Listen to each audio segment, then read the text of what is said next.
And welcome back to 12 Steps to Poker Heaven. I'm Carmel Thomas, and with me is the infamous Grub Smith. Infamous, fantastic. Yes. Now, in the first part, we took you through how to read players, and we showed you some great plays by pros and by amateurs alike.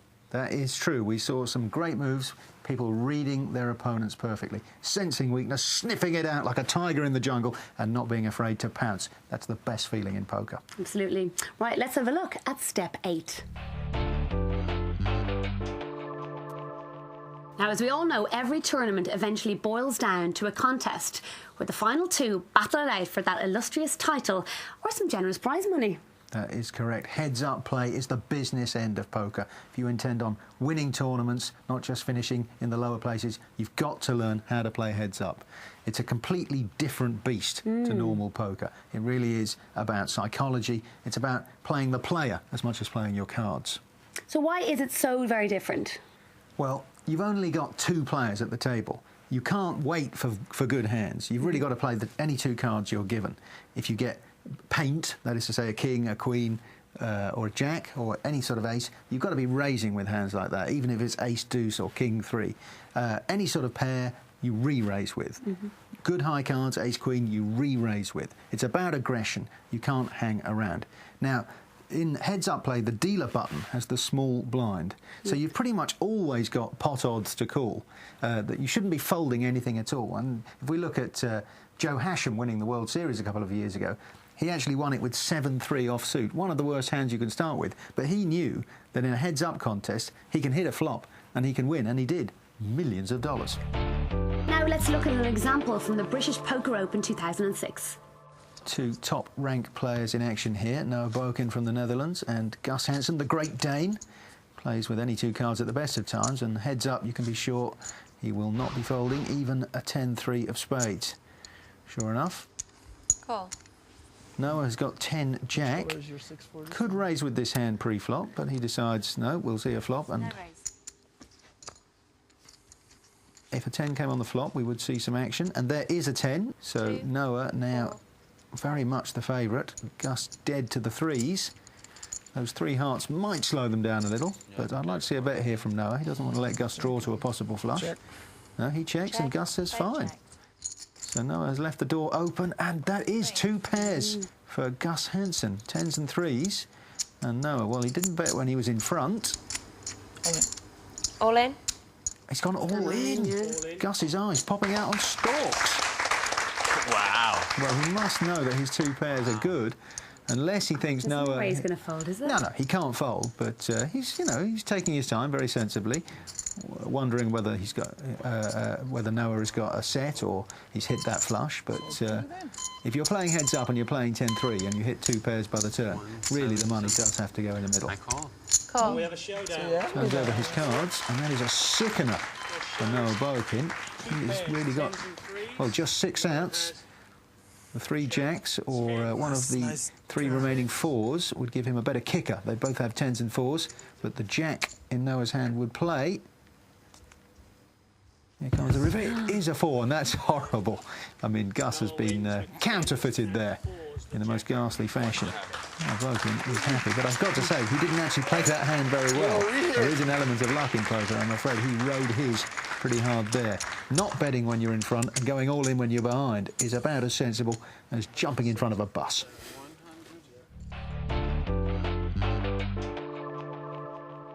Now, Grub, you mentioned earlier that heads up is a different game altogether. So how should you change your style to adapt to this? Well, you really do have to mix your game up. Because you're only playing one person, he's going to be watching you like a hawk the whole time. So you mustn't fall into predictable patterns, or he's going to find you very easy to toy with, and he can just wait for decent hands and knock you out. So you've got to mix it up. Sometimes you've got to bet big pre-flop, even if you've got nothing. Sometimes you've got to check raise. Sometimes just check call. You really have to be changing almost every hand. It's like being in a kaleidoscope. Conversely, you've got to be watching him, again, hoping that he's a weak player and that he will do things predictably. Every time you see his cards turned over, when you get to a river, or sometimes he might show a bluff, mentally log it away. How did he play that hand? Let me remember that.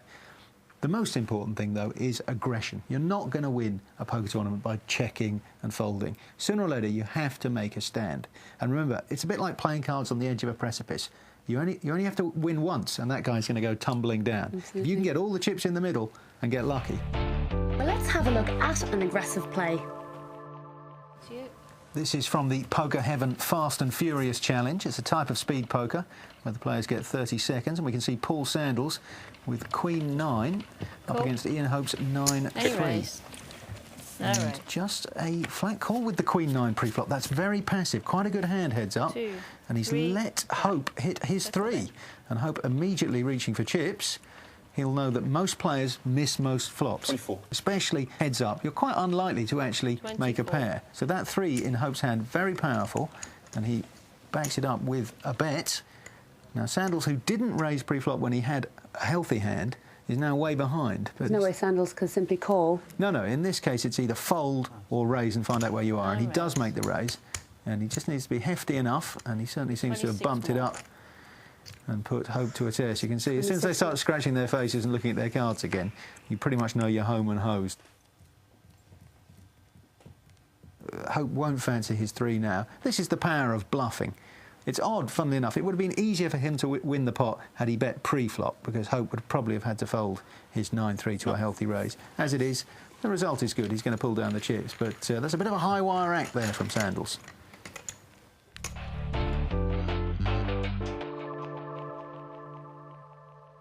We've got 2 players here, Kang and Corneau. Corneau in the white shirt, and he is going to put some ammo in the middle. So Kang now has to decide how comfortable he feels. 9-2 offsuit. Well, he doesn't fancy it. Can't really blame him. But you've got to bear in mind, of course, that there's a great opportunity for bluffing heads up. You can't just wait until you've got king-queen. It's not what you've got. It's what the other player thinks you've got. So if you represent strength all the time, there are only certain hands that a passive player will call you with. And even if you get caught bluffing once in a while, you are going to be eating away at his chip lead and eating away at his confidence. He says, let's have a look at my hole cards. Again, he's not in a hurry to look at his cards. I like that, keeping his pace, and he's found good cards. That is the ace and the jack, the Ajax, they call that hand. And again, he should probably be raising here. If he was really mixing his game up, he might consider a flat call here. But the great player Antonio Esfandieri says you should always build a pot to win a pot. If you've got good cards, put money in, hope that you get called, so that when you do win, you win big. We're going to see a flop. There is a 2 there for Herr Kang from Germany. And not very much except overcards for young Monsieur Corneau. Oh, but look at that. Turn cards an ace. Kang didn't bet when he had the 2. We've seen this before, and now he's let Corneau in through the back window. And with that ace, Ben folds. he is very, very dominant indeed. Makes a bet and takes it down. Again, if you hit any flop heads up, you should really be betting. Kang let him off the hook there. It was like catching a big ripe fish and then throwing it back in the water. He'd hit the flop. His opponent hadn't. Had he bet there, it would have been extremely hard for Corneau to call, even with his ace-jack. They're both very serious about their game. They're not really having a go at each other verbally. They're not using all the weapons in their arsenal. They're not really even looking at each other. I'd like to see a lot more probing, a lot more trash talk, a lot more studying the other player while he's looking at his cards. That's the time to look at a player. When he first looks at his cards, he will react. Unless he's a really, really experienced pro, you'll see his eyes widen, his breath shorten, he might twitch. That's when you're looking for a tell. Not when he's had time to reassemble his thoughts and relax and get into his game face. You can't sit there waiting for monstrously big hands. An ace is good. There are only 4 aces in the deck. There's only 2 of you at the table. There's only 4 cards. It's pretty easy to work out the odds that if you've got 1 ace, it's very unlikely your opponent has 1 too. So he's raised it up. That's a fair-sized raise. Queen 8, again, is a hand you can call to see a flop with. He's got plenty of chips in front of him. He'd prefer it if they were suited to give him some more outs. But he decides to call. I like that, bit of adventure. He knows where he is. He knows his opponent, who's been playing tight, has a big hand. So if he doesn't hit this square in the eyes, he can get out of the way. 6, 10, And, well, he's missed that by a country mile. So the only way he can win now is by bluffing. He knows his opponent has a big hand because he's made a very rare raise. And once again, Kang lets him see a free card. They're being very cautious. Oh, this is incredibly cautious. This is almost white flag poker. So generous with his ace, and he's allowing his opponent to hit, and he has hit eights. So he's got two pairs.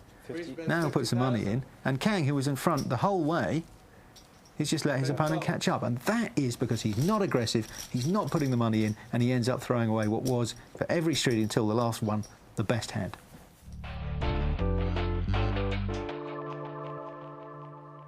So, Grob, honestly, how do you think they played there?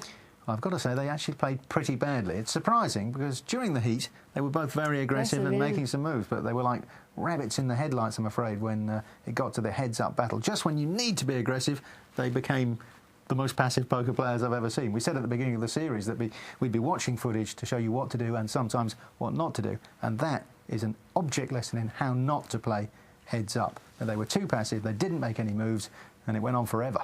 Well, thank you very much for your lesson again today. It was very useful. Join us next time when we'll be looking at the psychology of poker, as well as answering the important question, how to calculate pot odds. Bye for now. Bye-bye.